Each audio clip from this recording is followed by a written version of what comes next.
जी अस्सलाम वालेकुम। Lecture 7 start करते हैं जी कैफ 1 का। आप लोगों को कुछ सवाल होमवर्क में दिए थे। क्वेश्चन 36 और 37 मैं सॉल्व करूंगा क्लास में। 38 तक फिर पहुंचते पहुंचते वैसे ही आप कहेंगे बस कर दें अब। वैसे भी 36 और 37 जो हैं ये रिड्यूसिंग बैलेंस के सवाल हैं, और चूंकि हफ्ते वाले दिन जाते जाते सिर्फ एक सवाल मैंने करवाया था, इसलिए ये 2 सवाल मैं खुद सॉल्व करना चाहूंगा आपके साथ। ठीक है जी।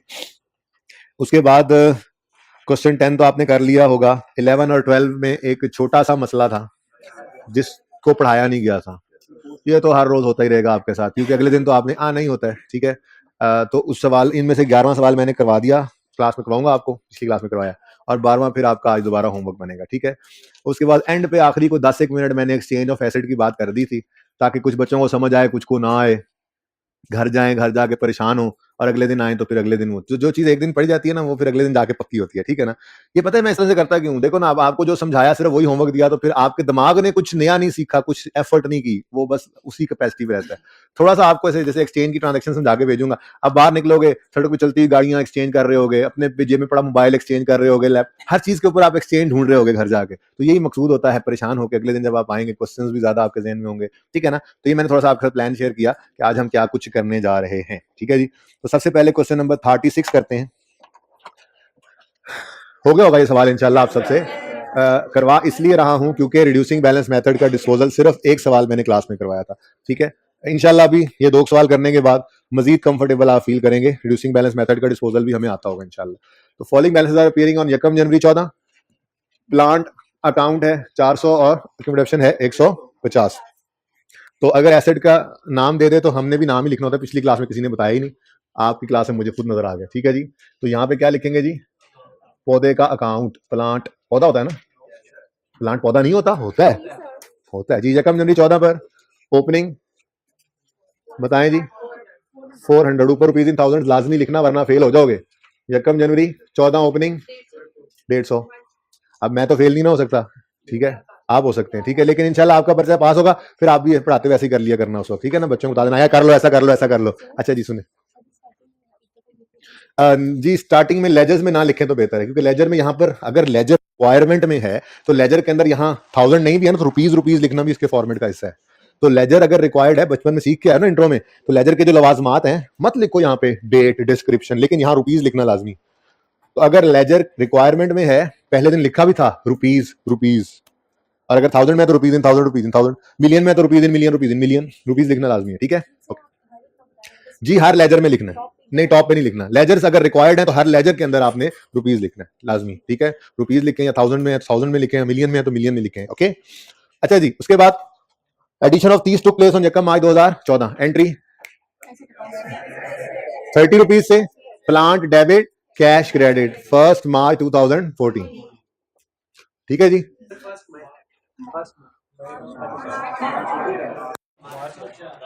अच्छा जी। उसके बाद an asset which was purchased on 1 May 2011, costing 90 was disposed of on 30 सितंबर 14 for 12।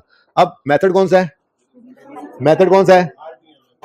RBM, Apple Macintosh ji, WD reducing balance method है जी, 20%। तो इसलिए डिस्पोजल शुरू करते हैं। स्टेप 1 में एसेट अकाउंट में से जाने वाले एसिड की कॉस्ट को क्रेडिट करेंगे। तो कॉस्ट जाने वाले एसिड की है 90 रुपए, एसिड अकाउंट को क्रेडिट कर दो, डिस्पोजल अकाउंट को। ठीक है जी, डन। डेट यहां पर नहीं बेटा, 30/9/2000। ठीक है जी, date of sale dispose of on 30 सितंबर, परचेज ऑन ये जगह मई, पता नहीं क्यों लड़ी गया बच्चे। अच्छा जी। उसके बाद step 2, we will debit the accumulation account में से जाने वाले एसिड की अक्यूमुलेशन को डेबिट करना है। मेथड कौन सा है? तो फिर शॉर्टकट से काम नहीं।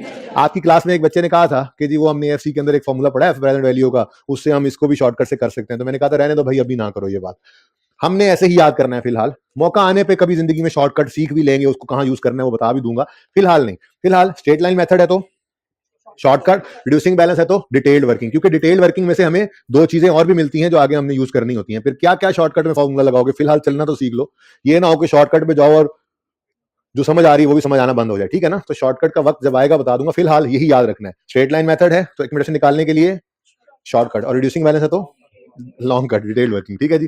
तो 1 मई 2000 11 पे हमने ये एसेट खरीदा था, कॉस्ट थी इसकी 90 रुपए। 31 दिसंबर 2011 इसकी जिंदगी में पहला ईयर एंड आया। स्ट्रेट लाइन हो या रिड्यूसिंग बैलेंस हो, पहला साल तो कॉस्ट पे रेट लगता है। हाँ, मसला रेजिडुअल वैल्यू के होने से आता है। स्ट्रेट लाइन में रेजिडुअल वैल्यू माइनस करते हैं, रिड्यूसिंग बैलेंस में माइनस नहीं करते, ठीक है ना। बार बार ये बातें करता हूं मैं, क्योंकि पेपर के अंदर जाके फिर यही 10% 20% यही बातें भूल जाती हैं आपको। तो 20% इंटू 8/12 यकम मई को आया जी, एग्जैक्ट 12 जी 70, ठीक है जी। उसके बाद 31 दिसंबर 2012 आया। अब मेथड, अगर स्ट्रेट लाइन होता तो 90 पर ही रेट लग जाता, लेकिन रिड्यूसिंग बैलेंस है तो 78 का 20% कितना जी, 15.16 कर लूं। अब कर लिया जी, हमने नहीं किया तो फिर कितने बच्चों ने राउंड किया है, अब इनका क्या होगा फिर। चलें जी 15 पॉइंट, अब बस एक डेसिमल से आगे फिर मैंने को नहीं जाना, अब ये देख लो फिर, ठीक है जी। Book value 0.4। 31 दिसंबर 13 पिछले साल का एंड है, ये पिछले साल का एंड है, हमारा साल 14 वाला साल है, ठीक है जी। 62.4 का 20% जी 12.5, 4 नहीं 48 है तो 5 करो, राउंडिंग ही नहीं आती। अच्छा जी, नेक्स्ट बताएं जी। अब 50 पॉइंट, अब आप पॉइंट्स में आए हैं, वरना मैंने पिछली क्लास में तो एक पॉइंट भी यूज नहीं किया। नहीं 50 बेटा मेरी बात सुनो, जज्बाती आप हो रहे हो, अब मेरी बात सुन लो। पर्चे के अंदर उसने 62.4 में से 12.5 देखना है माइनस होते हुए, तो जो पेज के ऊपर लिखा गया है ना, अब उसका आंसर बताना है, ठीक है। अपना आंसर ना निकालो, हाँ जी, आपने लिखा ना बेटा, यहाँ पे 12.5 लिखा गया ना, ठीक है। अब मैं गलत तो नहीं कर सकता ना, 12.48 को राउंड करके 12.4 नहीं कर सकते, 12.48 को राउंड करके 12.5 ही किया जा सकता है जी। ओके, लेकिन अहम बात यह है कि ये 31 दिसंबर 13 की बुक वैल्यू है, और मैंने कहा था रिड्यूसिंग बैलेंस मेथड में एक एडिशनल काम कर लेना, इधर यकम जनवरी 14 लिख लेना, ताकि ये वाली फिगर यहां यूज करते हुए मसला ना हो, गलती ना हो, ठीक है। चल जी, उसके बाद 30/9/14 पर ये एसिड बिका, तो 49.9 के ऊपर 20% लगोगे और 9/12 जी 7.5 कर लो जी, जी बोले 42.4। लेकिन हमें क्या चाहिए, अक्यूमुलेटेड। ये 30/9/14 की अक्यूमुलेटेड डेप्रिसिएशन नहीं है, ये 30/9/14 की बुक वैल्यू है। तो इस दिन तक की अक्यूमुलेशन चाहिए, तो कॉस्ट में से इस दिन तक की बुक वैल्यू को माइनस कर दो, तो 90 माइनस 42.4 47.5। अब एक डेसिमल में चल रहे हैं तो बेटा चलना पड़ेगा फिर, ठीक है जी। तो 47.5 से अक्यूमुलेटेड डेप्रिसिएशन अकाउंट को डेबिट करो 30/9/14 पर, और डिस्पोजल अकाउंट को क्रेडिट कर दो। यहाँ पे सेम ही डेट आती है, मैंने नहीं लिखी, ठीक है ना, लिख लेना आप। अच्छा अच्छा जी, इस एसी को बेटा ऊपर करवा दें जी।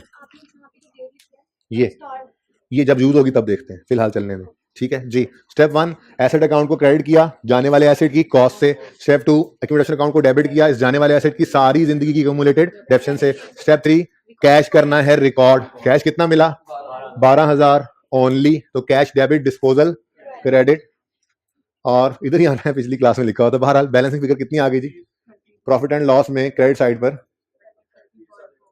30। बेटा इसका आंसर बताओ। अच्छा जी, कैलकुलेटर उठाएं सब बच्चे, इसको भाई ऊपर कर दें 5, ठीक है बेटा। आप लोगों ने अपने रजिस्टर से आंसर नहीं बताने, पर नहीं हो रहा, हाथ से नीचे किया गया, बंद ही कर दो फिर, ठीक है, थोड़ी देर के बाद फिर ऑन करवा लेते जी। बेटा आप लोगों ने अपने रजिस्टर से आंसर नहीं देना होता। एक बात जहन में रख लें, अगर बोर्ड पे मैं सवाल सॉल्व कर रहा हूं तो जो बोर्ड पे फिगर्स लिखती हैं, फिर आप कैलकुलेटर करना पड़े तो कर लें, उसी फिगर का आंसर दिया करें, ठीक है। वरना बहुत कंफ्यूजिंग हो जाएगा उन बच्चों के लिए जो बाद में इस सवाल को देखेंगे या ऑनलाइन में देखेंगे। कोई भी बच्चा बाद में सवाल देखेगा तो कहेगा यार ये 30.4 कैसे आया, बच्चे इसमें फंस जाते हैं और परेशान होकर पूरा पूरा दिन गुजार देते हैं, ये 30.4 कैसे आया है, बनता तो 30.5 था, कोई कॉन्सेप्ट तो नहीं है इसके पीछे। हालांकि कॉन्सेप्ट नहीं होता, आप लोगों ने रजिस्टर से देख के फिगर बताई होती है, ठीक है। तो जो बोर्ड के ऊपर फिगर्स हैं उनका आंसर दिया करें जी। डिस्पोजल हो गया, अब रह क्या गया, तो एक फर्क कल ये आया था कि अक्यूमुलेटेड डेप्शन ऑफ डिस्पोजल की जो वर्किंग है वो डिटेल्ड हुई थी, ठीक है। और दूसरा फर्क आया था हमारी डेप्शन एक्सपेंस की कैलकुलेशन में। मेथड कौन सा है, रिड्यूसिंग बैलेंस मेथड में ओपनिंग कॉस्ट ऑफ ऑल में से opening cost of disposal minus नहीं करनी, क्योंकि रिड्यूसिंग बैलेंस मेथड में सब्सिक्वेंट ईयर में रेट बुक वैल्यू पे लगता है, और ओपनिंग एसेट्स का मतलब यही है कि ये पुराने चले आ रहे हैं एसेट्स, ठीक है। तो opening book value of all में से opening book value of disposal निकालनी। ओपनिंग बुक वैल्यू कैसे निकलती है? बुक वैल्यू किसी भी दिन बुक वैल्यू निकालनी है खड़े होकर, तो कॉस्ट में से उस दिन तक की अक्यूमुलेट ऑप्शन को माइनस कर दें। तो हमें ओपनिंग डेट की बुक वैल्यू चाहिए, तो ओपनिंग कॉस्ट है 400 सारे एसेट्स की, और ओपनिंग अक्यूमुलेशन 150 है सारे एसेट्स की, तो 250 रुपए opening book value of all assets बनती है। पर्चे में कोई 250 लिख दे तो भी बिल्कुल ठीक है, अगर कोई 400 ओपनिंग कॉस्ट ऑफ ऑल में से 150 ओपनिंग अक्यूमुलेशन ऑफ ऑल लिख दे वो भी ठीक है, दोनों ठीक है, ठीक है। अब ये जो 250 है ये सारे एसेट्स की बुक वैल्यू है ओपनिंग डेट पे, लेकिन इसमें अगर जाने वाले एसेट की ओपनिंग डेट की बुक वैल्यू पड़ी रहने दी तो उस पर पूरा साल डेप्रिसिएशन कैलकुलेट हो जाएगी, जबकि वो एसेट हमारे पास सिर्फ 9 महीने रहा है इस साल, ठीक है। तो फिर क्या करेंगे, हम इस 250 में से जाने वाले एसेट की इसी दिन की बुक वैल्यू माइनस करेंगे। तो इसलिए मैंने कहा था कि यकम जनवरी 14 लिख लेना, ताकि आप 400 माइनस 150 वाला जो 250 और सारे एसेट की बुक वैल्यू आई है उसमें से आप कहीं खुदा ना खास्ता 42.4 ना गलती से माइनस कर जाए, क्योंकि क्योंकि सुने क्योंकि ये 400 माइनस 150 यानी 250 की जो फिगर है ये किस दिन की बुक वैल्यू है? यकम जनवरी 14 की। किस दिन की बुक वैल्यू है?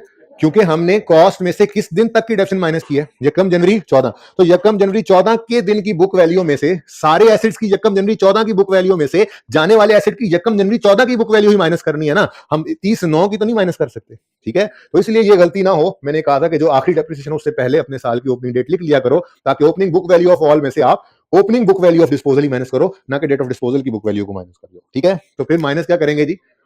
49.9, ठीक है जी, सही है।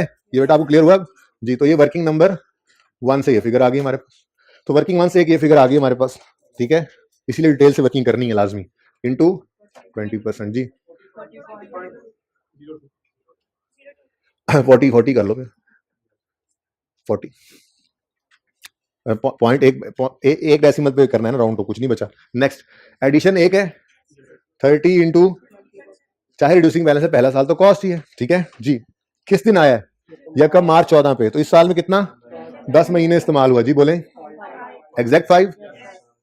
उसके बाद डिस्पोजल के लिए 49.9 पे 20% लगा के 9/12 करना है, लेकिन वो काम ऑलरेडी चूंकि किया हुआ है इसलिए वर्किंग का रेफरेंस दे दो और 7.5 की फिगर लिख लो। तो टोटल क्या आ गया जी? 52.5। 52.5 से डेप्शन एक्सपेंस डेबिट और अक्यूमुलेटेड डेप्रिसिएशन क्रेडिट। क्लोजिंग बताएं जी। 340 और 155 एग्जैक्ट। चलो जी, आप कोई क्वेश्चन है इसमें तो पूछें। रिड्यूसिंग बैलेंस मेथड, ये कल जरा जल्दी हो गया था ना, मतलब सैटरडे को जरा जल्दी हो गया था, एक ही सवाल कराया था, मैंने कहा था चलो अब करके आना, थोड़ा पक्का हो जाए अब।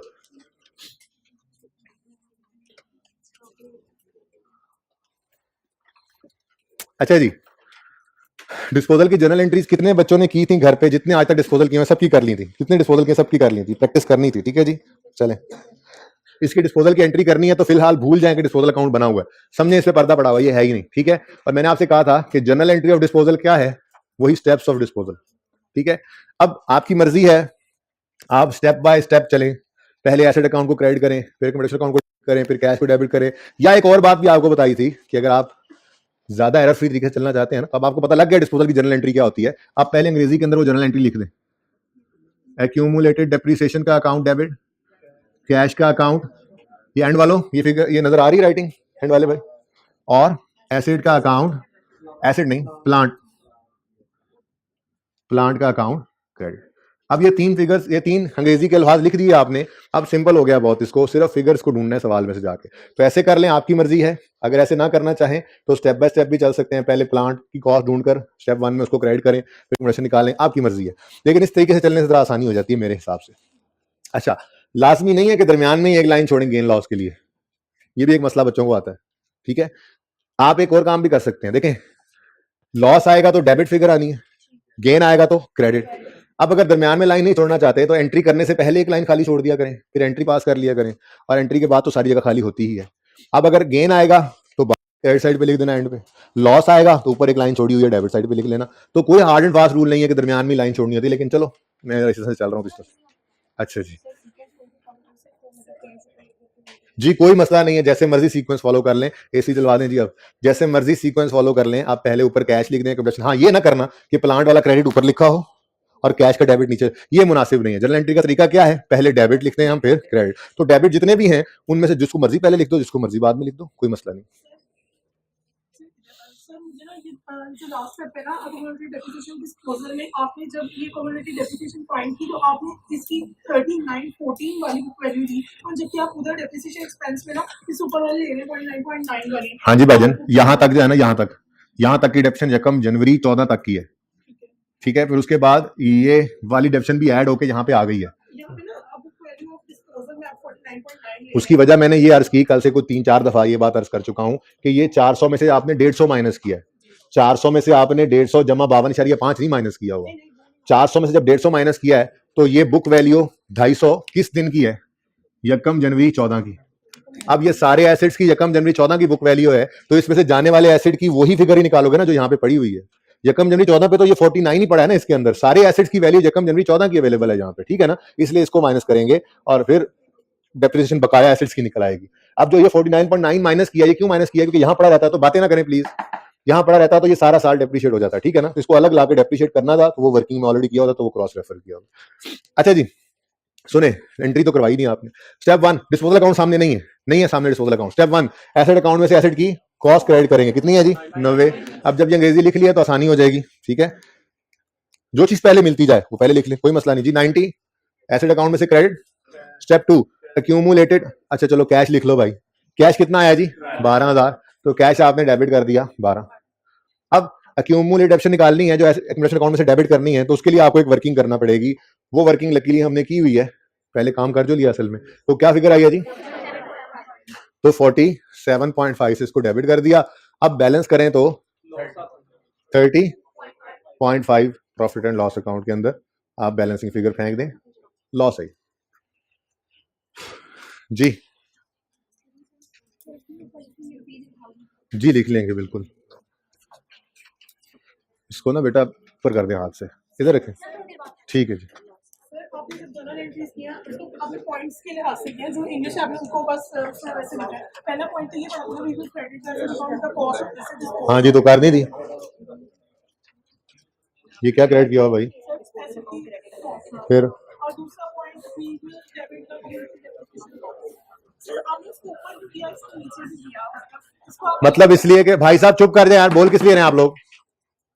भाई साहब डेबिट जर्नल एंट्री में ना पहले लिखा जाता है, इसलिए डेबिट वाली साइड पहले लिखी हुई है। आपने कभी जर्नल एंट्री ऐसे देखी है, ऐसे डेबिट कैश क्रेडिट की एंट्री आपने यूं लिखी हो, कैश 10 रुपए से और ऐसे डेबिट 10 रुपए से, कभी ऐसे जर्नल एंट्री देखी है आपने? ऐसे जर्नल एंट्री नहीं करनी होती, पहले डेबिट लिखना होता है। सवाल बन नहीं रहा, बनाओ पहले फिर करो। अच्छा जी सुने, लाजमी सवाल करना जरूरी नहीं होता जी। अच्छा जी सुने, 36 क्वेश्चन में कोई मसला है तो पूछें। 37, हाँ लेकिन ये सॉल्व करना है फिर भी, ताकि थोड़ा और पक्का हो जाए disposal under reducing balance method, क्योंकि ये यहां पे किया हुआ डिस्पोजल ही है।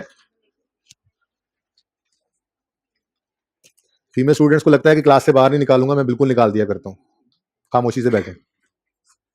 अच्छा जी, ये रिड्यूसिंग बैलेंस का डिस्पोजल यहाँ सीखना है, ये फिर एंड तक सिलेबस के ये चलते रहना है, साथ साथ चलता है, साथ साथ चलता है, ये बार बार आता रहता है, तो भूले ना, इसलिए थोड़ी प्रैक्टिस यहाँ पे करनी है, ठीक है ना। आपने माना कि किया, लेकिन मेरी तसल्ली तभी होगी जब 2-3 सवाल मेरे सामने भी हो जाए, ठीक है। तो क्वेश्चन 37 यहाँ पे सॉल्व करता हूँ मैं, देखें सारा फॉर्मेट बना हुआ है, थोड़ी देर लगेगी, लेकिन एक बार आप लोगों के सामने तसल्ली से फिर बात आ जाएगी, ठीक है।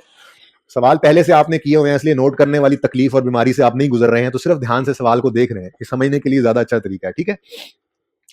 ईयर एंड अगर कैलेंडर ईयर से हट कर आ जाए तो मैंने कहा था एक साल को लिख लिया करो अपने, ये साल को लिख लिया करो अपने सवाल पर, इससे गलती के चांसेस कम हो जाते हैं, ठीक है। तो यकम अक्टूबर 13 को साल शुरू हो रहा है, ये 30 सितंबर 14 पे जाकर खत्म होगा, तो कोई से 12 महीने हमारा फाइनेंशियल ईयर हो सकता है, ठीक है। अच्छा, अब कॉस्ट है 30,000, अक्यूमुलेटेड ऑप्शन है 12,000, ठीक है। 1000 में क्वेश्चन करें तो यकम अक्टूबर 13 पर कॉस्ट 30 और अक्यूमुलेटेड डेप्रिसिएशन रुपीज इन 1000 लिखना बहुत से भी ज्यादा लाजमी होता है, ठीक है जी।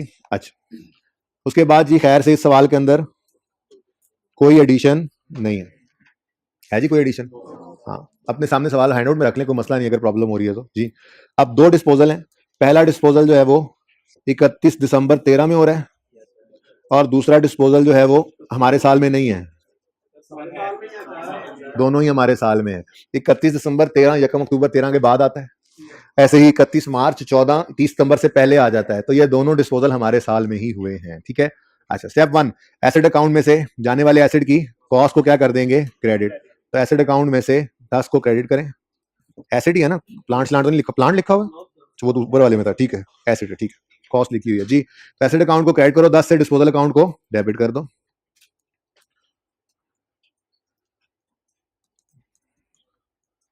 जी किस दिन, 31 दिसंबर 13, ठीक है जी। स्टेप 2, इस जाने वाले एसेट की एक्यूमुलेटेड डेप्शन को डेबिट करना है एक्यूमुलेटेड डेप्रिसिएशन अकाउंट में से, लेकिन मेथड चूंकि रिड्यूसिंग बैलेंस है तो बड़ी तफसीली वर्किंग करनी पड़ेगी हमें वर्किंग 1 में जाकर। एसेट खरीदा था 10,000 रुपए का, खरीदा था यकम मार्च 2011 पर, और रेट ऑफ डेप्रिसिएशन है 10% रिड्यूसिंग बैलेंस। चुप करके बैठे जी।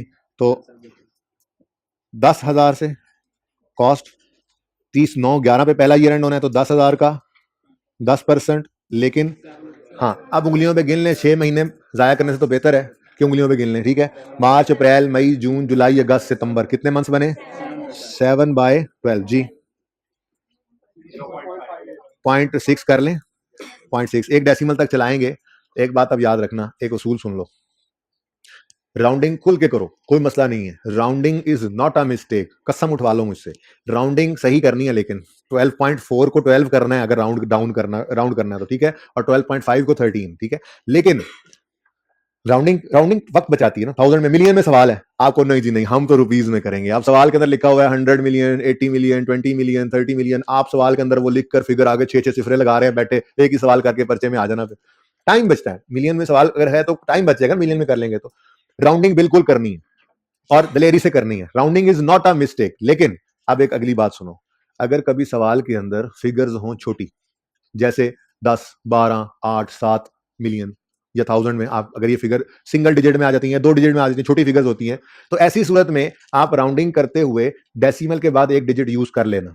उसकी वजह पता है क्या है, उसकी वजह यह है कि यहां पे तो 0.6 को आप राउंड अप करके 1 कर लोगे, लेकिन अगर खुदा ना खास्ता कोई फिगर आ जाए 0.3, आप इसको राउंड डाउन करके 0 करोगे, ठीक है ना। तो अगर छोटी फिगर्स होंगी जैसे 10 है या 8 है या 9 है या 15 है, इनके ऊपर अक्सर रेट लगकर चाहे वो फिगर पॉइंट्स के अंदर आती है, तो आप अगर छोटी फिगर्स को राउंडिंग में चला रहे हैं, मतलब राउंडिंग में मिलियन में 1000 में सवाल कर रहे हैं और फिगर्स छोटी हैं, सिंगल डिजिट या 2 डिजिट वाली फिगर्स हैं, तो फिर एहतियातन डेसिमल के बाद एक डिजिट को यूज कर लेना, उसको राउंड मत करना, वरना ऐसी किसी सिचुएशन का सामना कर सकता है, आप करना पड़ सकता है आपको, ठीक है ना।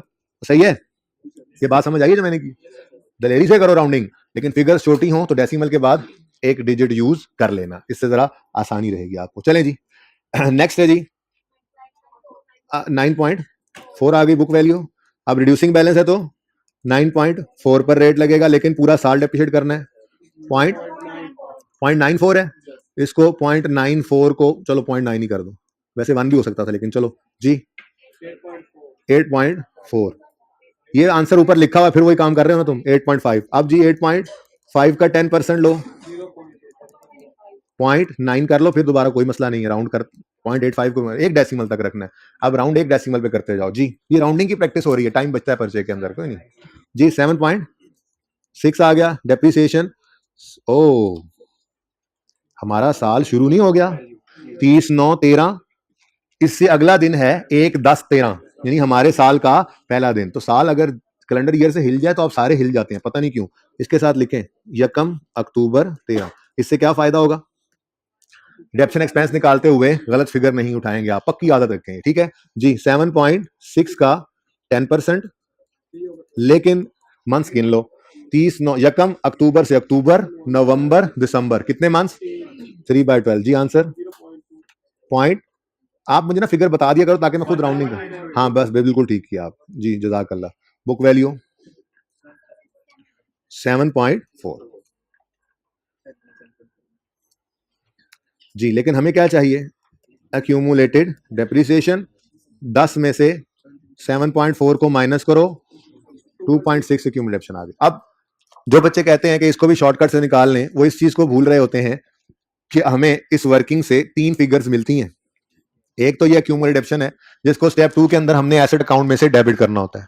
दूसरा ये बुक वैल्यू होती है, ओपनिंग बुक वैल्यू, जिसको डेप्रिसिएशन एक्सपेंस कैलकुलेट करते हुए हमने opening book value of all में से माइनस करना होता है।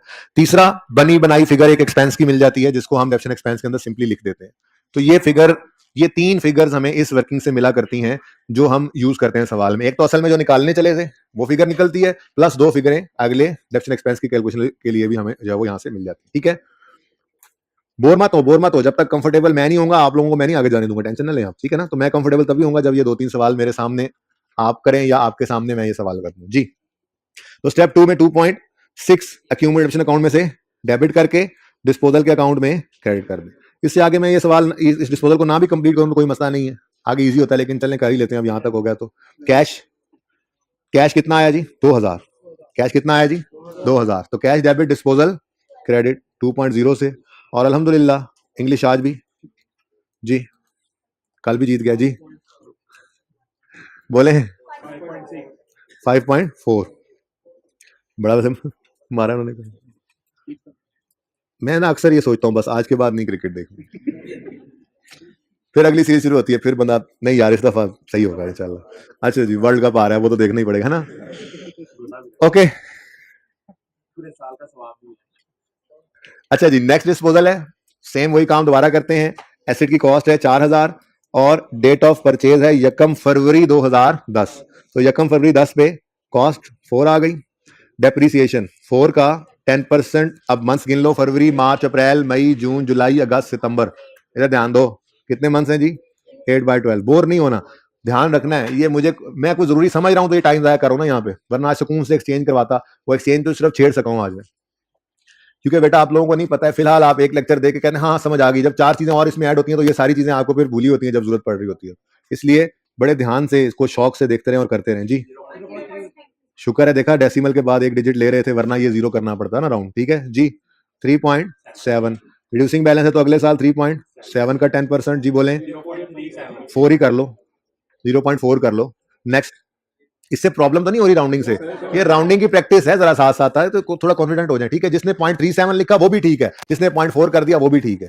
ये गलती नहीं होती है, आपके एग्जामिनर ने इस चीज को देखना है, ये नहीं देखना कि इसने 0.3 क्या था, पहला क्या था, एग्जैक्ट ही था, अच्छा चलो 26 था, क्योंकि ये नहीं देखना कि 2.26 किसने लिखा है तो वो सही है और 0.3 वाला गलत है, नहीं। तो ये देखना है, कैलकुलेशन ये है, जिसने 0.26 को 0.3 किया उसने कुछ गलत नहीं किया, उसने राउंड किया है, तो राउंडिंग बिल्कुल इजाजत है, जायज है, कोई मसला नहीं है। ठीक है, तो ये चीजें असल में जो देखी जा रही होती है। बेटा प्लीज अटेंटिव है, क्लास में बैठे।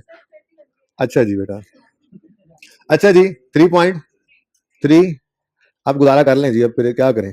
3.3 का 10% है, ये 0.3 कर लें आप। उसके बाद आंसर आ गया 3। अब ये मुझे लगता है कि ये 30/9/13, ये 1 अक्टूबर 13 से एक दिन पहले है, क्या ख्याल है? सही लगता है मुझे, बोलो। अच्छा चलो, 3.0 का 10% 0 आता है, अच्छा 0.3 आ गया, कितना आ गया जी? असल में सर आप ना हमें बेशक ऐसे घुमाने की कोशिश करते, वर्किंग सामने हुई पड़ी है, पिछली क्लास को तो ऐसा धोखा दे सकते हैं, हमें तो नजर आ रहा था कि एक डेप्शन अभी रहती है और आपने में ये बताया हुआ है कि आखिरी डेप्शन से पहले ये लिखना है, ऐसे कैसे आप हमें धोखा दे सकते हैं ना।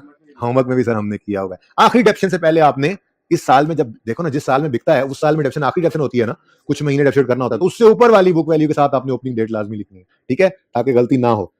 ये बातों को आसान लेने वाले जब पर्चे के अंदर सवाल में गलती करेंगे ना, फिर पता लगेगा उनको जी।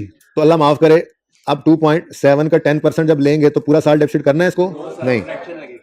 1 अक्टूबर से, अक्टूबर, नवंबर, दिसंबर, जनवरी, फरवरी, मार्च, 6/12 जी। 0.136, 0.1 ही ठीक है जी, 2.6 है, कसम से ये बच्चों का ना ये मसला रहता ही रहता है जी। 4 में से 4 थी ना कॉस्ट, 4 में से 2.6 माइनस कर दें। अब एक तो हमें स्टेप 2 की अकोमोडेशन मिल गई, दूसरा इंशाल्लाह opening book value of all में से इस डिस्पोजल की बुक वैल्यू माइनस करेंगे, 2.7 वाली फिगर, आखिरी वाली नहीं करनी। इतनी बार ये काम हम करेंगे इंशाल्लाह कि ये जिंदगी में हमें भूलेगा नहीं। ठीक है, और depreciation expense for the year के अंदर ये 0.1 भी हम ऐड कर लेंगे। ठीक है, तो स्टेप 1 में एसेट अकाउंट की कॉस्ट, एसेट अकाउंट में से एसेट की कॉस्ट को निकाल दें और उसे डिस्पोजल अकाउंट में फेंक दें। ठीक है जी, किस दिन जी? 31 मार्च 2014। स्टेप 2 में अक्यूमुलेटेड डेप्रिसिएशन अकाउंट में से इस एसेट की सारी जिंदगी की अक्यूमुलेटेड को डेबिट करें। वो हमने निकाल ली है 1.4। डेबिट करें अक्यूमुलेटेड अकाउंट को, क्रेडिट कर दें डिस्पोजल। स्टेप 3 में कैश रिकॉर्ड करें। कितना कैश आया?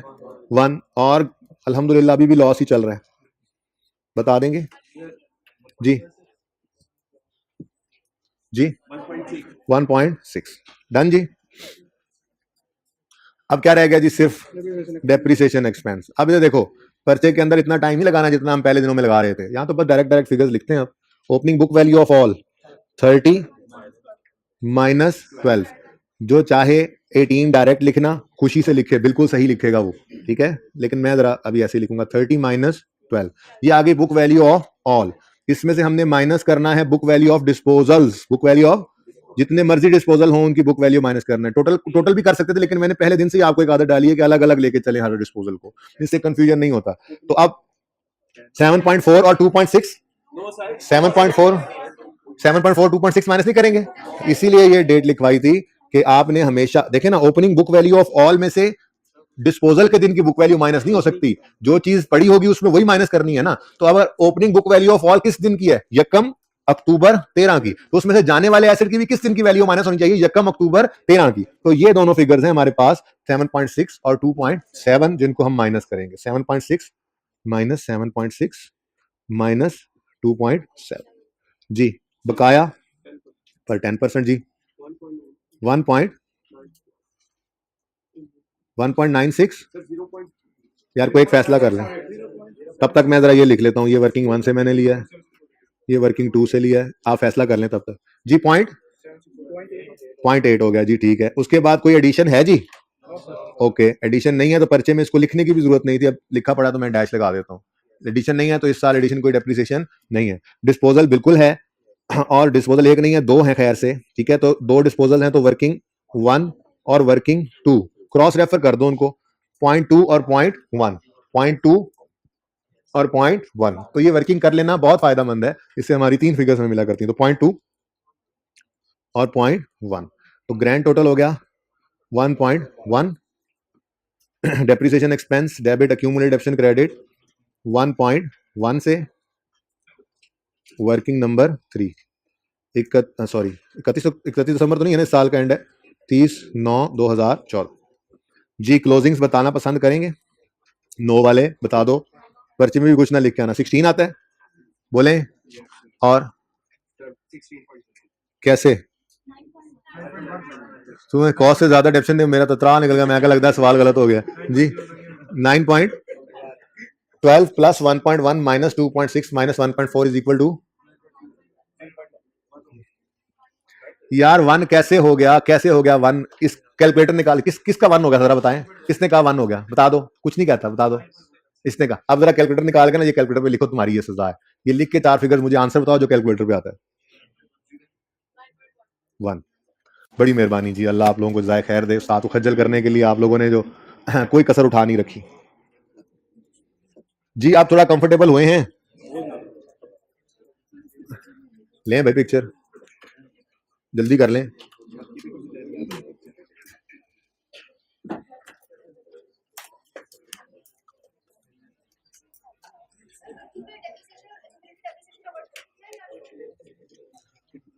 वर्किंग में आप शॉर्ट लिख सकते हैं। लेजर रिक्वायर्ड है तो लेजर में नहीं शॉर्ट लिखना, पूरा डेप्रिसिएशन एक्सपेंस लिखना है पर्चे में आपने।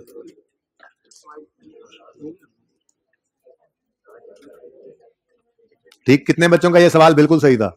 बिल्कुल सही, राउंडिंग का कोई डिफरेंस नहीं होता, ठीक है ना। ये ना कहना जो हाथ बाद में खड़े करें गलत वाले पूछो क्या गलती, बस सर राउंडिंग का डिफरेंस था।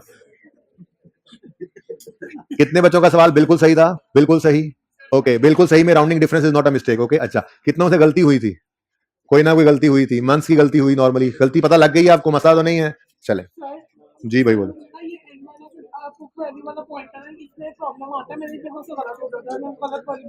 तो भाई आपको आप लोगों के भाई प्लीज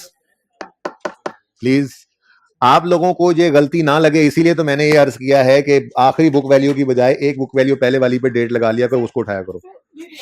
क्वेश्चन के अंदर जब हमें ईयर एंड दे रहा है, ठीक है, अब हमें पता है कि हमारा ईयर एंड क्या है, ठीक है, तो अब हम उससे पहले वाली बुक वैल्यू के ऊपर डेट लगा देते हैं, ठीक है, लेकिन अब हम यहाँ पे जब कम्युनिटी डेप्रिसिएशन फाइंड करते हैं तब हम उसमें जो बुक वैल्यू लेते हैं ना, ये वाली। मेरे दोस्त मेरी बात सुनो, एसेट जब बिका है तो बिकने वाले एसेट की सारी जिंदगी की डेप्रिसिएशन हमने माइनस करनी होती है, डेबिट करनी होती है लिक्विडेशन अकाउंट में से, ठीक है। मुझे देखने दे 1 मिनट की। अच्छा फिर ऐसा करते हैं, आप क्लास के बाद आ जाओ, ठीक है, ठीक है जी। अच्छा जी सुने सुने सुने,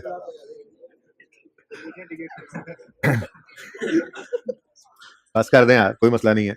ओके जी, अब 38 क्वेश्चन जो है ये स्ट्रेट लाइन वाला था, मेरा नहीं ख्याल अब इसको कराने की जरूरत है, लेकिन वैसे ये इंशाल्लाह साकिब को मैंने कह दिया है, वो ये सॉल्व करके तो मुझे दे देंगे सॉफ्ट में। ये सोल्यूशन मैं आप लोगों के साथ कल शेयर कर लूंगा, आपस में मत बोला करें प्लीज। क्वेश्चन नंबर 10 हो गया था, सिंपल क्वेश्चन था, इसका सोल्यूशन भी मौजूद था, ठीक है जी। क्वेश्चन नंबर 11 में आपको करवाता हूं। 12 बिल्कुल वैसा ही है, समझाऊंगा जाहिर है दोनों ही, लेकिन 12 होमवर्क में है, आपस में बातें मत किया करें प्लीज।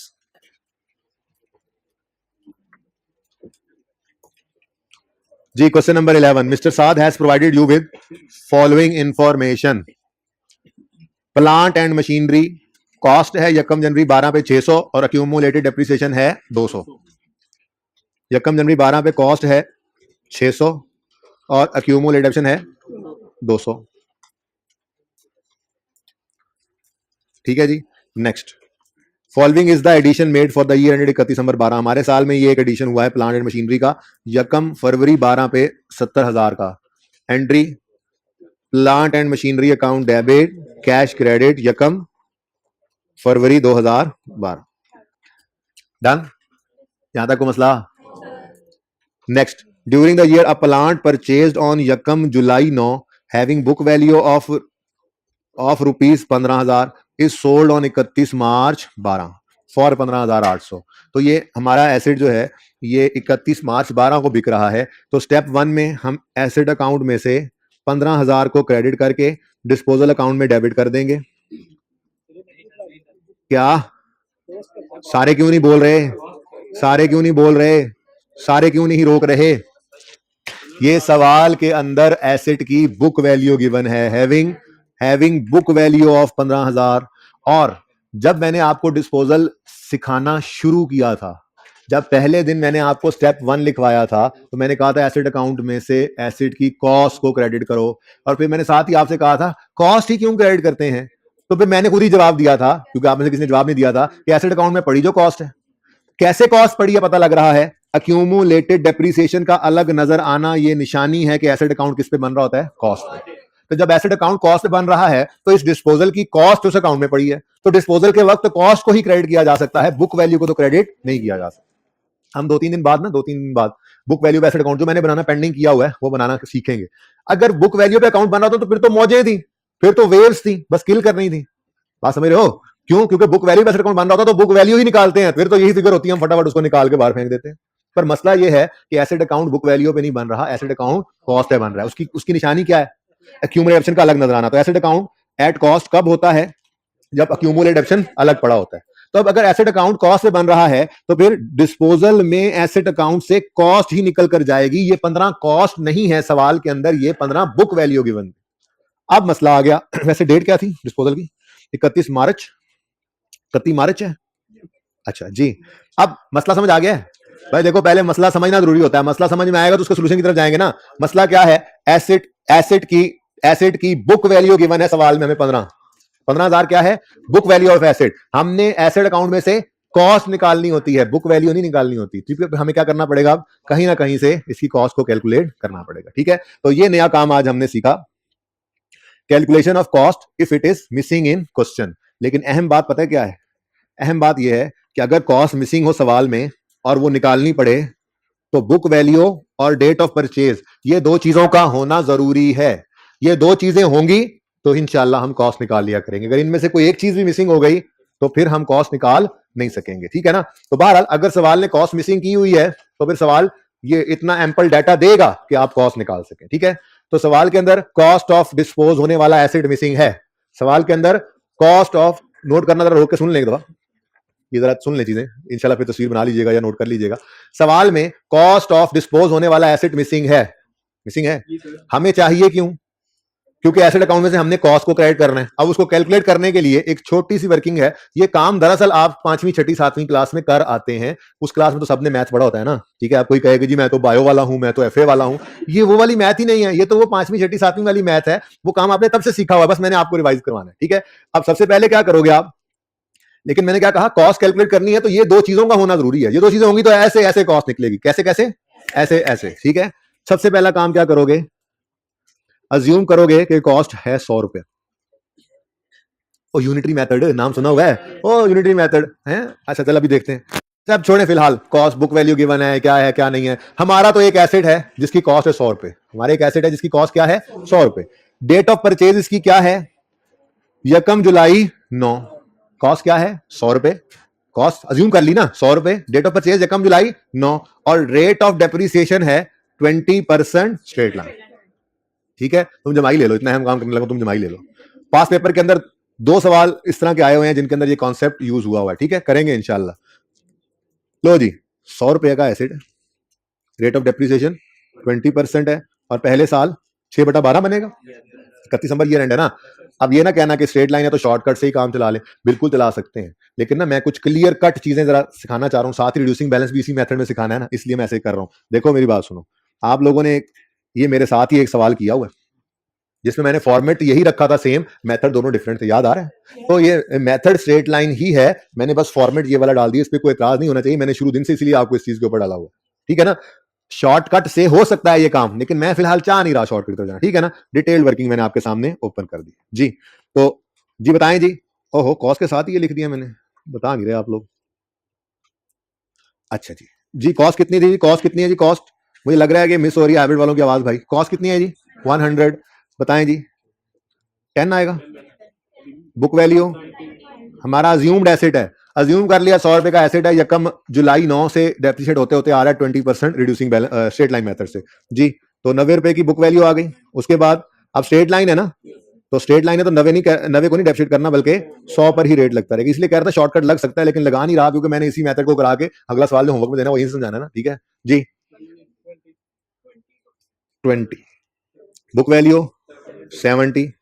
उसके बाद फिर डेप्रिसिएशन है तो 100 इंटू 20% स्ट्रेट लाइन मेथड है ना जी। 20 और बुक वैल्यू आ गई 50। ये 31 दिसंबर 11 की है। हमारा साल कौन सा है? 12 वाला ना। लो आ गया हमारा साल। लेकिन हमें इस मेथड में इसकी जरूरत कोई नहीं होती, ये स्ट्रेट लाइन मेथड है। इसमें कॉस्ट ऑफ ऑल में से कॉस्ट ऑफ डिस्पोजल माइनस होती है, लेकिन मैंने वैसे ही आदत चूंकि पड़ी है ना, डेट लिखवा दी आपको, कोई मसला नहीं, ठीक है। अच्छा नेक्स्ट, डेप्रिसिएशन 100 का 20%, लेकिन 31 मार्च 12 पे ये एसिड बिक गया है तो 3/12। 3/12 क्या आता है जी आंसर? 5 और 40। इसके ऊपर ना मैंने परसेंटेज लिख दिया। ये 100 अज्यूम किया था, लेकिन दरअसल ये क्या था, ये मैंने ना परसेंटेज निकाल लिया एक तरह से, अज्यूम करके 100 रुपए एक एसेट है, ठीक है। अब सवाल के अंदर उसने एक बुक वैल्यू दी है 15,000, जो कि 31 मार्च 12 की है। एक बुक वैल्यू सवाल ने दी हुई है 31 मार्च 12 पे, एक बुक वैल्यू हमने निकाल ली है 31 मार्च 12 पे। क्या ख्याल है? एक सवाल ने दी है, ठीक है, और एक हमने निकाल ली है। हमने जो निकाली है वो परसेंटेज है। सवाल ने कितना गिवन है? 15,000 दिया, ये क्या है? रुपीज। अब वो बचपन वाला मैं कह रहा था ना, यूनिटरी मेथड क्या कहता था वो कहता था अगर 15,045 है तो फिर 100 किसके बराबर होगा? कैसे निकलता था? 15 को 45 से डिवाइड करके 100 से मल्टीप्लाई करने।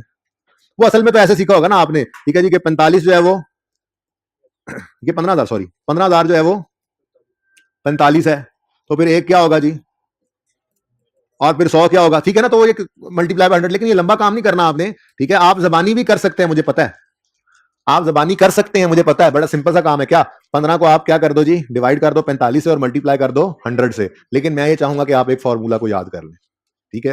वो फॉर्मूला इसलिए याद करवाने लगा हूं, इस फॉर्मूला ने सिर्फ यहां हेल्प नहीं करना आपको, मार्कअप मार्जिन के अंदर आगे जाके और बहुत सारी चीजों के अंदर इसने हेल्प करना है, ठीक है। तो ये जो चीज आप जबानी बोल रहे हैं ना, क्या 15 को डिवाइड करो 45 से और मल्टीप्लाई करो 100 से, इसको एक अंग्रेजी के फॉर्मूला में मैं कन्वर्ट कर रहा हूं, ठीक है। हालांकि ये वही यूनिटरी मेथड है जो आपने बचपन से किया हुआ है, ठीक है। लेकिन यहां पर जो फिगर निकालनी है मैंने, ये कॉस्ट मुझे चाहिए ना यहां पर, ठीक है। उसके निकालने के लिए मैं एक छोटा सा फॉर्मूला लिख रहा हूं, जो आपको रिक्वायर्ड हो ना अमाउंट, कोई भी हो सकती है, आपको पर्चे के अंदर कुछ परसेंटेज देकर कोई एक अमाउंट गिवन कर दे और एक अमाउंट रिक्वायर कर ले तो कोई मसला नहीं है, बहुत सिंपल फॉर्मूला है। जो अमाउंट गिवन हो ना सवाल में, उसको डिवाइड कर दो उस अमाउंट वाली रिलेवेंट परसेंटेज से। ये अभी आपने यही कहा था मुझे, मैंने सिर्फ उसको अंग्रेजी में कन्वर्ट किया है। आपने मुझे यही कहा था 15,000 को डिवाइड किससे कर दो, 45 से।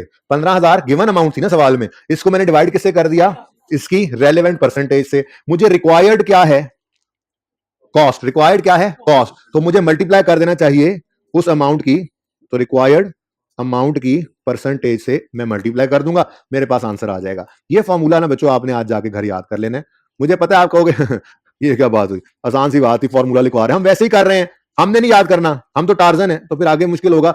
ये काम आता रहेगा, बार बार काम आता रहेगा, सारी जिंदगी काम आता रहेगा, FAR2 में जाके कंसोलिडेशन में काम आता रहेगा। कर लो याद इसको, कोई मसला नहीं है ये वो यूनिटी मेथड। लेकिन मैं चाह रहा हूं बस इस फॉर्मूला को याद कर लो ताकि उस तफसीली वर्किंग से निकलो, परेशानी से निकलो, और ये बहुत सारे मसाइल आपके हल करेगा। आज याद कर लो, इंशाल्लाह फिर फायदा होगा तो फिर मुझे बता भी देना, ठीक है। अब देखो इधर रिक्वायर्ड क्या है, बाद में एक ही बार नोट करना, एक ही बार नोट करना भाई, ये फॉर्मूला एक फॉर्मूला सब कुछ सवाल एक ही बार नोट करना। फिलहाल मुझे बताओ, फिगर निकालनी है, क्या रिक्वायर्ड है, रिक्वायर्ड क्या है, रिक्वायर्ड क्या है, रिक्वायर्ड क्या है, कॉस्ट। रिक्वायर्ड क्या है, कॉस्ट। गिवन क्या है, बुक वैल्यू। रिक्वायर्ड क्या है, कॉस्ट। मैंने कहा जी अच्छा कॉस्ट निकालनी है, तो मुझे गिवन है 15,000 की बुक वैल्यू। 15,000 की, आवाज में सॉरी आमिर भाई, 15,000 की बुक वैल्यू गिवन है, और 15,000 की बुक वैल्यू की परसेंटेज अगर देखें तो वो कितनी है, 45। रिक्वायर्ड क्या है मुझे, कॉस्ट। कॉस्ट की परसेंटेज सवाल में क्या गिवन है, मैंने खुद बनाई है 100। बेसिकली ना हम अज्यूम करते हैं कि अगर 100 रुपए का एसेट होता तो वो 20% के हिसाब से इतने अरसे में कितना डेप्रिशिएट होता, और सवाल ने कॉस्ट मिसिंग करके 15,000 बुक वैल्यू बताई हुई है। हमने अज्यूम्ड कॉस्ट 100 लेकर 15,000 के इक्विवेलेंट अपनी परसेंटेज वाली फिगर निकाल ली। तो 15,000 गिवन अमाउंट थी, उसकी परसेंटेज 45 थी, रिक्वायर्ड कॉस्ट थी, उसकी परसेंटेज हमने अज्यूम की हुई है 100, तो इंटू 100 किया तो हमारे पास आंसर क्या आ गया, 33,300। अच्छा, अब ऐसी फिगर देख के पर्चे में ना आप कहेंगे यार लगता है गलत हो गया सवाल। ये बड़ा मसला है आप लोगों को भाई, इससे कभी भी आपने ऐसा नहीं सोचना, ठीक है ना। ये फिगर 67,777,766.6667 ऐसे कुछ फिगर आ जाए ना, लो जी सवाल गलत हो गया। गलत नहीं होता सवाल, बिल्कुल सही है सवाल, ठीक है ना। आपको कॉन्फिडेंट होना चाहिए कि जो काम आपने परफॉर्म किया कॉन्सेप्टली ठीक है, तो फिगर जो मर्जी आती रहे बस ठीक है। तो फॉर्मूला लिख दिया आपने, कॉस्ट निकल आई। अब हम निकालने क्या चले थे, हमें बिल्कुल ये फिगर चाहिए थी, कॉस्ट ऑफ जाने वाला एसेट चाहिए थी, क्योंकि हमने इस फिगर को क्रेडिट करना था एसेट अकाउंट में से। लेकिन एट द सेम टाइम हमें अक्यूमुलेटेड डेप्रिसिएशन भी चाहिए होती है, स्टेप 2 के लिए चाहिए होती है, नहीं चाहिए। अब उसको निकालना कोई रॉकेट साइंस है, यस वालों, कोई रॉकेट साइंस नहीं है, उसको निकालना कोई मसला नहीं रह गया है। आप अक्यूमुलेटेड डेप्रिसिएशन निकालने के लिए 33,000, जो मेरे भाई को समझ नहीं आ रही कल से, 33,333 में से माइनस करोगे 15,000, क्योंकि आपको पूरी जिंदगी की डेप्रिसिएशन चाहिए ना, ठीक है जी, 18,333। तो ये वो दूसरी फिगर है जो हमें चाहिए। स्टेप 1, एसेट अकाउंट में से कॉस्ट को क्रेडिट करना है। हमेशा गिवन होती थी, आज मिसिंग थी, वो भी निकाल ली। लेकिन निकली कैसे, देखो अगर बुक वैल्यू ना गिवन होती तो ये अज्यूम फिगर लाकर किसके अगेंस्ट इक्वेट करते। अच्छा, बुक वैल्यू गिवन होती, डेट ऑफ परचेज ना गिवन होती, तो 100 को किस दिन से डेबिट करते करते लाते यहां तक। तो बुक वैल्यू भी जरूरी है और डेट ऑफ परचेज भी जरूरी है। अगर ये दोनों चीजें गिवन है और कॉस्ट गिवन नहीं है और हमें चाहिए है, तो एक सिंपल सा काम है, इसको करके हम कॉस्ट निकाल लिया करेंगे, ठीक है जी। जी रेगुलर हो गया, स्टार्ट तो हुआ वाला पहले से, बस मसला ये था कि कॉस्ट मिसिंग थी, तो ये कॉस्ट निकाली हमने, साथ ही रिडक्शन भी निकाल ली हमने, ठीक है। तो स्टेप 1, एसेट अकाउंट में से एसेट की कॉस्ट को क्रेडिट करेंगे, तो 33,000 कर लेना, ठीक है, 1000 में कर रहे हैं ना सवाल। लेकिन इसके साथ भी आज आपको वर्किंग वन, पहली बार ऐसा हुआ कि एसेट की कॉस्ट के लिए वर्किंग करना पड़ी, ठीक है। स्टेप 2, अच्छा इसको क्रेडिट करके डिस्पोजल को डेबिट कर दो ना। स्टेप 2, अक्यूमुलेटेड एसेट अकाउंट को 18.3 लिख दो, बस अब राउंड कर रहा हूं मैं, 18.3 से इसको डेबिट करके डिस्पोजल अकाउंट में फेंक दो, 31 मार्च 12, 18.3, ठीक है, और सही है। Step 3, we will record cash. Step 3, we will record cash was sold for 15,800, cash debit, disposal account credit 15.8। बताओ जी बैलेंसिंग फिगर कितनी है, 0.8 इधर ही है क्या, आज इस तरफ नहीं आ रहा फिगर, प्रॉफिट लॉस बैलेंसिंग नहीं आ रहा। पहली बार ऐसा हुआ कि हमने इन आंखों से देख लिया कि डिस्पोजल पे गेन भी आता है, कितना, 800 रुपए का, ठीक है। तो इतनी दफा लॉस देखा कि अब याद हो चुका था कि क्रेडिट साइड पे तो हमेशा बैलेंस फिगर आती है तो लॉस ही होता है। तो जैसे ही डेबिट साइड पे आया फौरन ठटक के रुक गए, ओह ये क्या हुआ, अच्छा ये गेन ऑन डिस्पोजल आ गया, ठीक है, लॉस नहीं है। अच्छा अब रह क्या गया जी, हाँ जी, तो वर्किंग नंबर 2 है डेप्रिसिएशन एक्सपेंस। अच्छा, ऑन ओपनिंग। अच्छा, मेथड कौन सा है?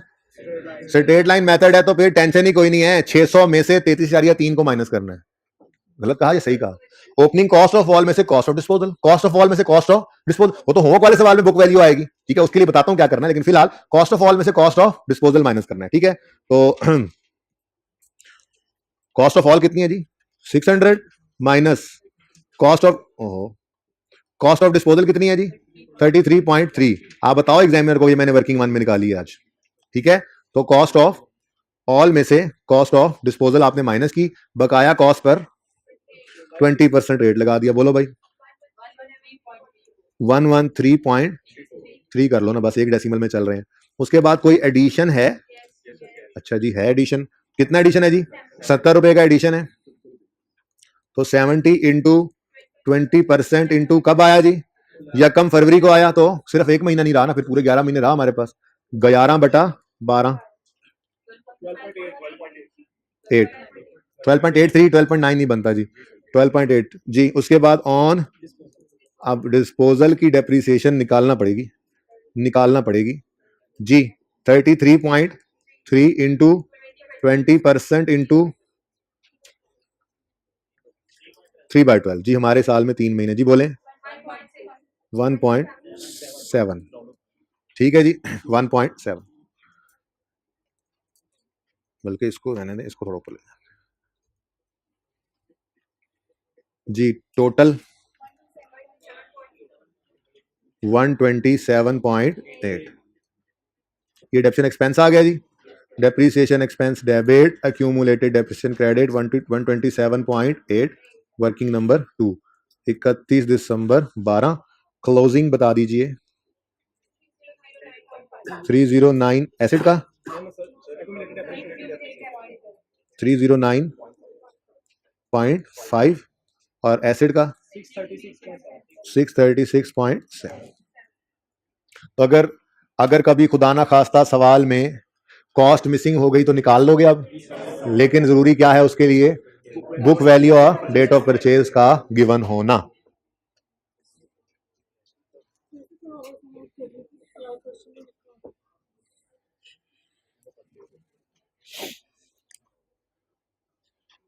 ये प्रैक्टिस सेट 11 है ना? ओ खैर गए, प्रैक्टिस सेट 11। हाँ, क्वेश्चन 11 बेसिकली प्रैक्टिस सेट का क्वेश्चन है ना। किसी ने नोट करना है तो कर लें, एक आध मिनट में अगर वो कर रहा था साथ साथ।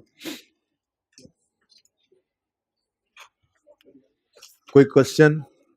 कितने बच्चों ने घर पे से ट्राई किया था और हो भी गया था उनसे सवाल? हाथ खड़ा करें, हो भी गया था। कोई बात नहीं, आप सबसे हो जाएगा इंशाल्लाह। पर्चे में जाने से पहले पहले सीखना है ना आपने।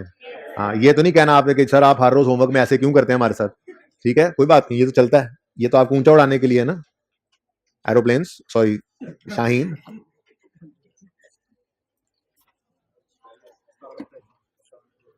किसने कहा?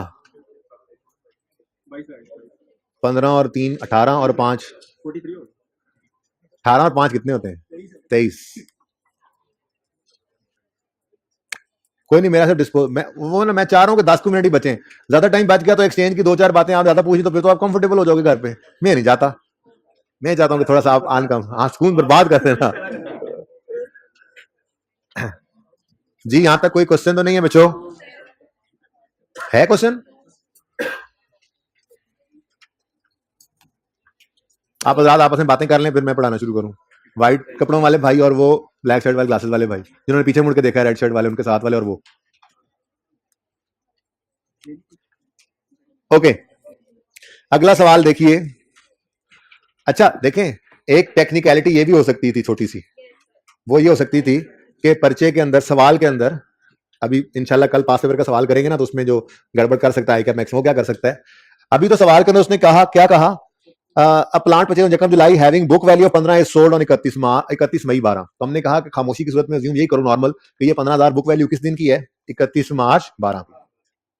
सवाल ऐसा भी कर सकता था कि वो कहता having book value of 15,000 as on यकम जनवरी 12, एज ऑन यकम जनवरी। तो फिर 15,000 यहां नहीं पड़ा होता, 15,000 यहां पड़ा होता। ये टेक्निकलिटी हो सकती है, ठीक है ना। 15,000 यहां पड़ा होता और यहां, और फिर आप डिवाइड करते उसको 50 से मल्टीप्लाई करते 100 से, तो आपकी कॉस्ट आती। ऐसा भी हो सकता है, लेकिन ऐसा नहीं हुआ। उसने डेट ऑफ डिस्पोजल की बुक वैल्यू दे दी, तो हमने जिस दिन की बुक वैल्यू उसने दी होगी हम अपने अज्यूम्ड एसेट को उस दिन ला खड़ा करेंगे, ठीक है, और फिर अपना अजीज अज जान फॉर्मूला लगाएंगे और कॉस्ट निकलाएगी, ठीक है। यहां तक कोई मसला तो नहीं है? अच्छा, ये सवाल में था नहीं, मैंने ऐसे एडिशनल बात कर दी, ओके। क्वेश्चन नंबर 12 जो आपका होमवर्क है, इसमें क्या है, प्लांट ओपनिंग अक्यूमुलेशन कॉस्ट और अक्यूमुलेशन अलग अलग आ रही है, रेट 20% रिड्यूसिंग बैलेंस है, ये वाहिद फर्क है। एडिशन एक है उसी तरह से, और during the year a plant purchase on यकम अगस्त having book value of 12 is sold on 31 March 12। Assume वही करेंगे कि ये 12,000 किस दिन की बुक वैल्यू है।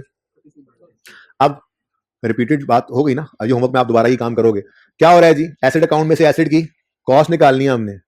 मेथड ऑफ डेप्रिसिएशन तो नहीं ना इस पे डिपेंडेंट होता है। एसेट अकाउंट का बनना, मैंने आपको बताया था शुरू में, एसेट अकाउंट का कॉस्ट या बुक वैल्यू बनना ये जर्नल एंट्री ऑफ डेप्रिसिएशन से होता है, वरना तो डेप्रिसिएशन एक्सपेंस जिस मर्जी मेथड से कैलकुलेट कर लें आप, ठीक है। डेप्रिसिएशन एक्सपेंस जिस मर्जी मेथड से कैलकुलेट की, अगर उसकी entry depreciation expense debit accumulate depreciation credit कर दिया तो एसेट अकाउंट किस पे पड़ा हुआ है, कॉस्ट पे। किस पे पड़ा हुआ है, कॉस्ट पे। अब मसला ये है कि एक्यूमुलेशन अलग नजर आने का मतलब ही क्या है कि एसेट अकाउंट किस पे पड़ा हुआ है, कॉस्ट पे। तो डिस्पोजल की हमें क्या चीज चाहिए, कॉस्ट जो माइनस करें, क्रेडिट करें। सवाल ने अगेन क्या कर दिया, बुक वैल्यू दे दी। अब बाकी सब सेम है, सिर्फ फर्क क्या है, method of depreciation reducing balance हो गया। तो मैंने इसीलिए वर्किंग इस फॉर्मेट पे की थी ताकि बड़ी ही आसानी से आपको 12 भी समझा लूं, ठीक है। अब इस 12 के अंदर क्या होगा, 12 के अंदर क्या होगा, कॉस्ट ऐसे ही 100 ज्यूम करनी है, लेकिन इस 100 पे, अच्छा पहली डेप्रिसिएशन भी इतनी आनी है, लेकिन आगे ऑनवर्ड्स क्या होगा, यहाँ 90 पे रेट लगेगा और डेप्रिसिएशन पे आगे बुक वैल्यू पे रेट लगता जाएगा, और 31 मार्च 12 पर एक हमारी बुक वैल्यू आ जाएगी परसेंटेज वाली। कॉस्ट सवाल ने दी हुई है, डिवाइड करेंगे उससे, मल्टीप्लाई करेंगे, तुम्हारे पास क्या आ जाएगी, कॉस्ट। यहां तक को मसला, अच्छा ये तो बड़ा आसान है, यहां तक तो मसला होना भी नहीं चाहिए। मसला दरअसल पता क्या होगा, यहां पे आपने ओपनिंग कॉस्ट में से डिस्पोजल की कॉस्ट निकाल दी, काम चल गया था, ठीक है। आपके होमवर्क वाले सवाल में क्या होगा, होमवर्क वाले सवाल में आपकी यहां पर पड़ी होगी opening book value of all, उसमें से आपने ओपनिंग डेट की बुक वैल्यू माइनस करनी है, ओपनिंग डेट की बुक वैल्यू माइनस करनी है। अब ओपनिंग डेट की बुक वैल्यू सवाल ने गिवन नहीं की होती, हुई इस सवाल में। तो देखो सवाल ने यकम मार्च 12 की बुक वैल्यू दी हुई है, 31 मार्च 12 की बुक वैल्यू दी हुई है। हमारा साल तो यकम जनवरी 12 पे शुरू हो रहा है, तो जब आप 500 में से 150 माइनस करोगे तो ये 350 जो बुक वैल्यू है, सारे एसेट्स की बुक वैल्यू 350 की, ये किस दिन होगी, यकम जनवरी 12 पे। तो जाने वाले एसेट की ये 12,000 बुक वैल्यू यकम जनवरी 12 की नहीं है, ठीक है। तो ये थोड़ी सी टेक्निकलिटी आपको यहां पर इन्वॉल्व आपकी हो जाएगी। क्या करना पड़ेगा आपको, आप ये फिगर तो सवाल ने दी होगी, आपको ये वाली फिगर भी निकालना पड़ेगी मजबूरन। तो उसमें क्या करोगे, ये 15 डिवाइड बाय 45 इंटू 50 करोगे तो ये फिगर भी निकल आएगी, कोई मसला नहीं है। मसला होगा तो जाहिर है मैं कल करवाऊंगा सवाल, ऐसी बात नहीं है, लेकिन मैंने बता दिया है कि क्या क्या मसला आपको यहाँ पे हो सकता है। तो मसला समझ आया, मसला पर कल आएगा ना, चलो समझ। मैं ये कहा कि यहाँ पर opening book value of all आती है ना रिड्यूसिंग बैलेंस में, उसमें से opening book value disposal minus होती है। सवाल ने जो 12,000 दिया हुआ है वो ओपनिंग डेट की बुक वैल्यू नहीं है, बल्कि डेट ऑफ सेल की बुक वैल्यू है। तो आपको ये वाली बुक वैल्यू भी चाहिए होगी इस अगले सवाल के अंदर, वो अब जैसे मर्जी निकालना, मुझे नहीं पता, ठीक है। वैसे कैसे निकालोगे वही बता दिया है कि इस फिगर को डिवाइड करोगे, इससे मल्टीप्लाई करोगे इस अमाउंट से जो भी यहाँ पे आ रही होगी, तो वो भी निकल आएगी, ठीक है। सही है, हो जाएगा होमवर्क। हाँ जी जाएं जी, इनको रास्ता दे दें भाई, जाने वाले को कोई रोक सकता है आज तक। 36-37 मैंने करवाया, और जो अगला लिखा हुआ है आपके आज वाले हैंडआउट में वो मैं नहीं करवा पाया, बल्कि मैंने करवाया नहीं, वो सिंपल सा था, उसकी बजाय मैंने क्वेश्चन नंबर 11 करा दिया, प्रैक्टिस सेट 11, ऐसे ही है। उसके बाद एक छोटी सी बात लिखी हुई है, जो छोटी सी बात है इसलिए मैंने आज नहीं की, कल कर लूंगा। वो ये है कि एक तो एसेट बिकता है थ्रू सेल, नॉर्मल डिस्पोजल है, और कभी कभी एसेट डिस्पोज हो जाता है थ्रू डिस्ट्रक्शन, बह गया, जल गया, चोरी हो गया, ठीक है। ऐसे किसी नाज्ञानी आफत की वजह से अगर एसेट बिजनेस का साथ छोड़ जाए तो है तो वो भी डिस्पोजल, उसकी अकाउंटिंग सिखाऊंगा इंशाल्लाह कल। वो इतना सिंपल था कि मैंने कहा उसका फायदा नहीं है, घर जाके बच्चे क्या किस चीज से सर टकराएंगे, इसलिए उसको मैंने कल पे कर दिया, यहां से काट दिया इसको, ठीक है ना। और एक्सचेंज की डिस्कशन मैंने कर दी, ये क्वेश्चन मैंने करवा दिया, और 42 आपका होमवर्क में चला गया, लेकिन 43 से मैंने फिलहाल मना कर दिया है कि ये मैं कल खुद करवाऊंगा, ठीक है। एक्सचेंज बहुत ही सिंपल ट्रांजैक्शन होती है, लेकिन एसेट बिग एक्सचेंज के थ्रू भी रहा है। देखें डिस्पोजल ऑफ एसेट जो है ना, डिस्पोजल ऑफ एसेट,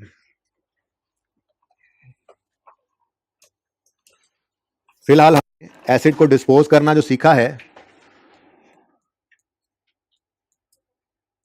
वो थ्रू सेल सीखा है, सही है।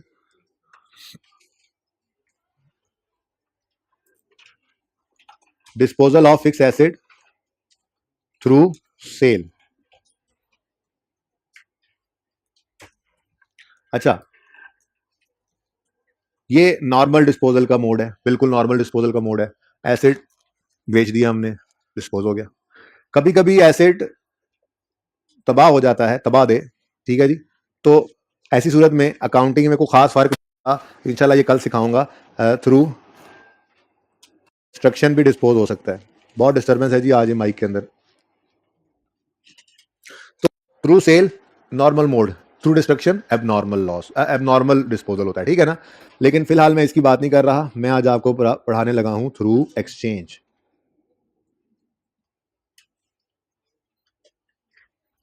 Through sale done, through destruction कल, और थ्रू एक्सचेंज भी इंशाल्लाह भी होने लगा डन।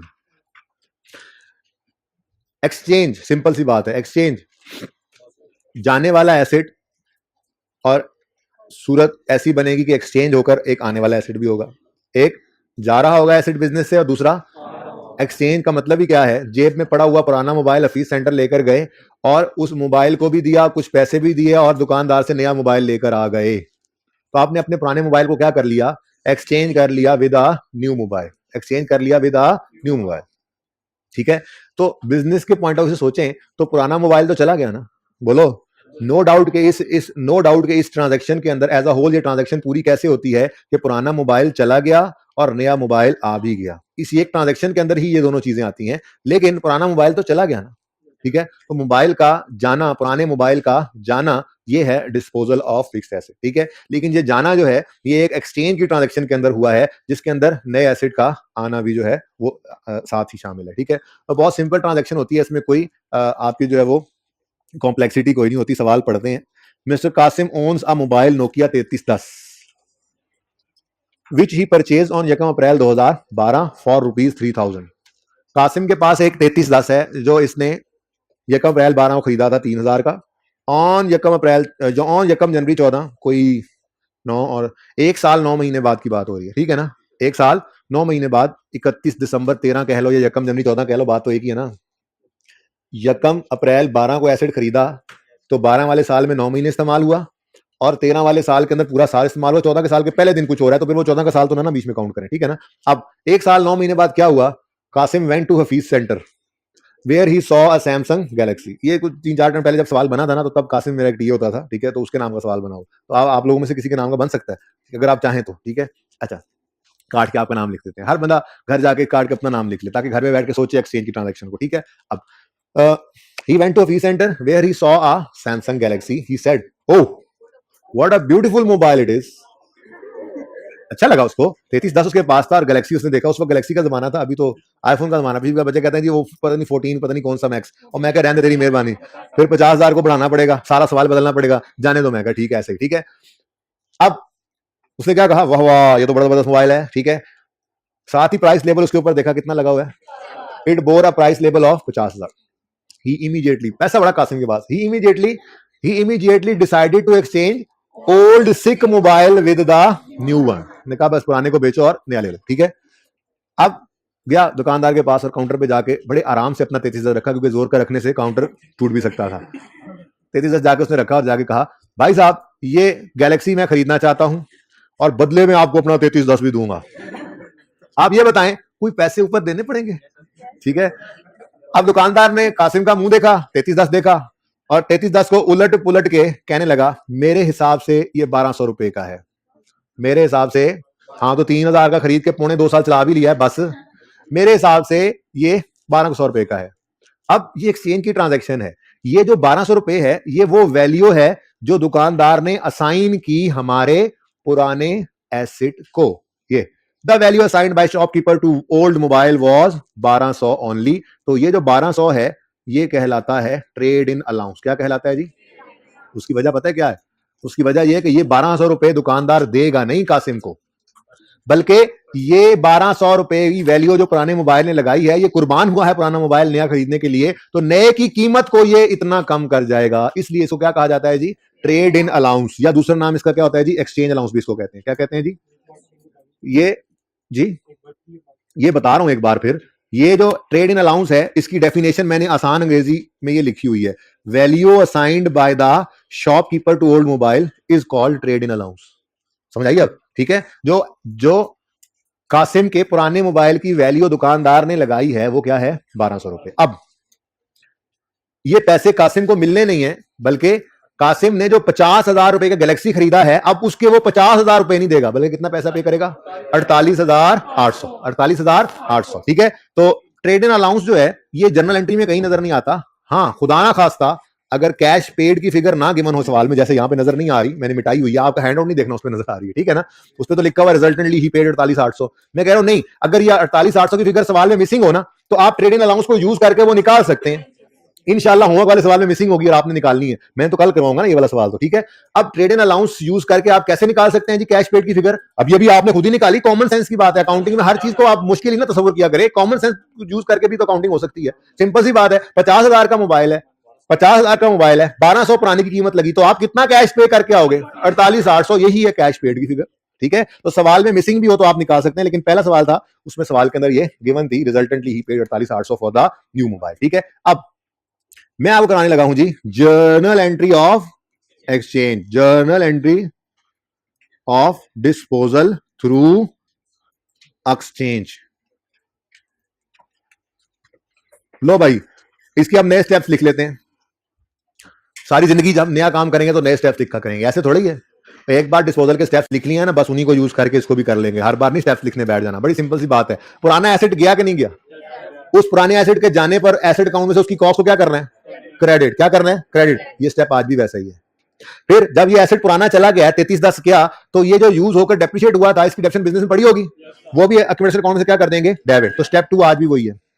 तो स्टेप 1 और स्टेप 2 बिल्कुल सेम है, जरा अभी नोट ना कीजिएगा साथ साथ, ठीक है प्लीज। जरा वो लिख लेते हैं जी। स्टेप 1, एसेट अकाउंट को क्या कर दो, क्रेडिट कर दो। एसेट अकाउंट क्रेडिट हो गया,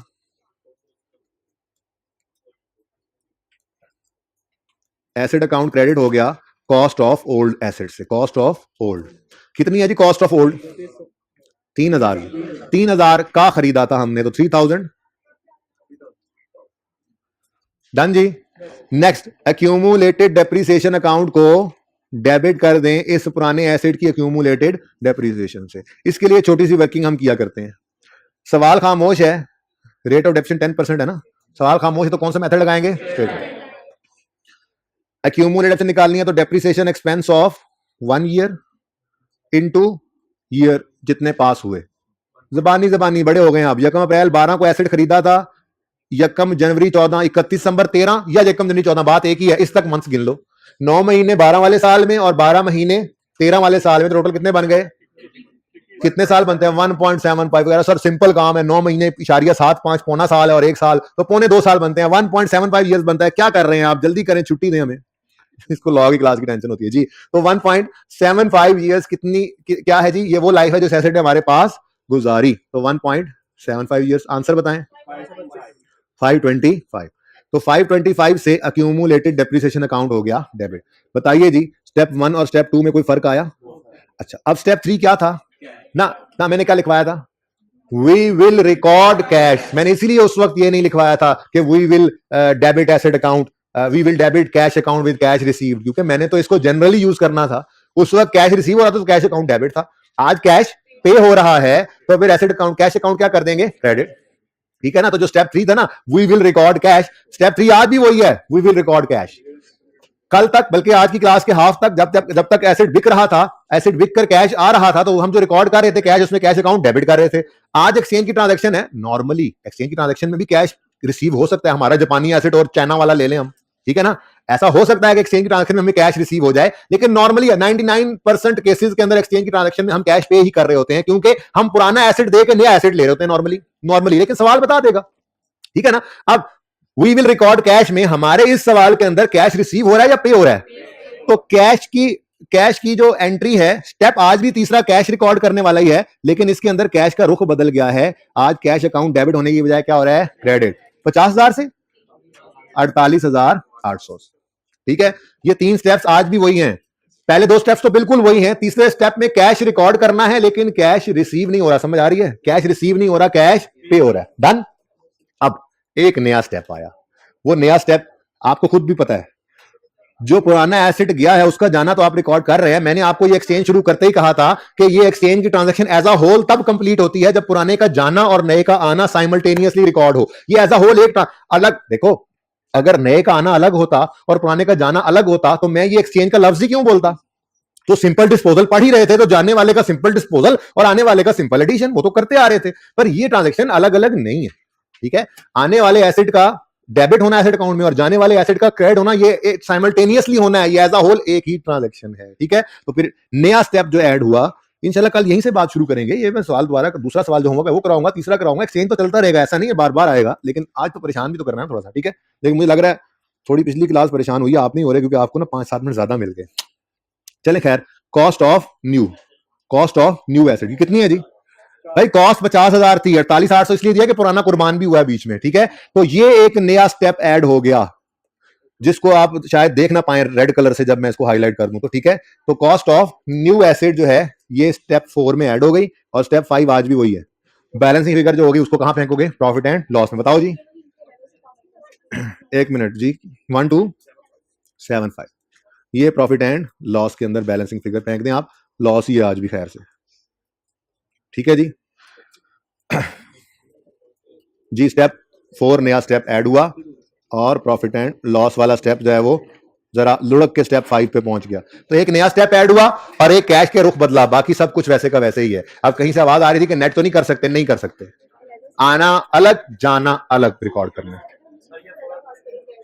नहीं ना, ये एक ट्रांजैक्शन है, ये एज अ होल ट्रांजैक्शन ही एक है, तो जर्नल एंट्री भी एक ही बनती है। आप अलग कैसे? वो तो फिर वही कर रहे हैं आप, अलग एडिशन अलग डिस्पोजल, वो तो एक्सचेंज है ही नहीं, वो तो रिप्लेस है। एक्सचेंज और रिप्लेस में फर्क है। एक मिनट, क्वेश्चन नंबर 42 उधर से 12 और यहां से 42 होमवर्क में करना है। ये ना करिएगा, ये मैं कल खुद करवाऊंगा। ठीक है जी, आज के लिए इतना ही। जिंदगी रही तो कल मुलाकात होगी। अल्लाह हाफिज।